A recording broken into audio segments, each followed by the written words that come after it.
রাস্তা পার হচ্ছিল একটা চিতাবাঘ, আর সেটি দূর থেকে দেখছিলেন ঘুরতে আসা পর্যটকরা। কেউ কেউ আবার ভিডিও করছিলেন সেই দৃশ্যের। কিন্তু তারপর যে দৃশ্যের আবির্ভাব ঘটে তা দেখে রীতিমতো অবাক বনে গেছেন সবাই। আর সেই ভিডিও সামাজিক মাধ্যমে ছড়িয়ে পড়তে তা নিয়ে হইচই পড়ে গেছে নেটিজেনদের।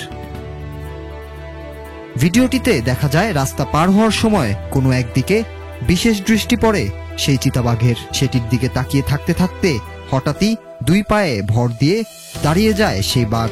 এরপর যা ঘটে তা আরো অবাক করার মতো। ভর দিয়ে রাখা পা আরো উঁচিয়ে অবিকল মানুষের মতো দাঁড়িয়ে যায় চিতাবাঘটি।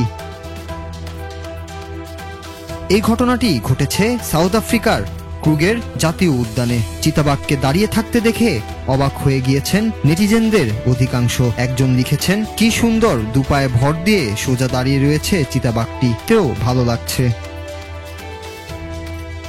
প্রাণী বিশেষজ্ঞরা বলছেন চিতাবাঘটি নিশ্চিতভাবে কোনো শিকারের দেখা পেয়েছিল, তাই সে অতি তীক্ষ্ণ দৃষ্টিতে সেটিকেই লক্ষ্য করার চেষ্টা করছিল। এভাবে উঁচু হয়ে মূলত সে শিকারকে আক্রমণ করার রাস্তা নির্ধারণ করছিল।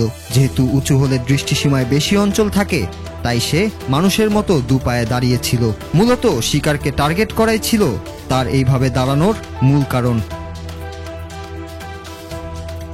চিতাবাঘ গাছে উঠতে পারে, তাই এভাবে দাঁড়ানো তার পক্ষে কঠিন কিছু নয় বলছেন বিশেষজ্ঞরা। গাছে ওঠা ছাড়াও চিতাবাঘের রয়েছে আরো কয়েকটি গুণ। চিতাবাঘ ঘন্টায় ৮০ থেকে ১২৮ কিলোমিটার গতিতে ছুটতে পারে। এছাড়াও ভালো সাঁতারু হিসেবেও পরিচিতি রয়েছে চিতাবাঘের।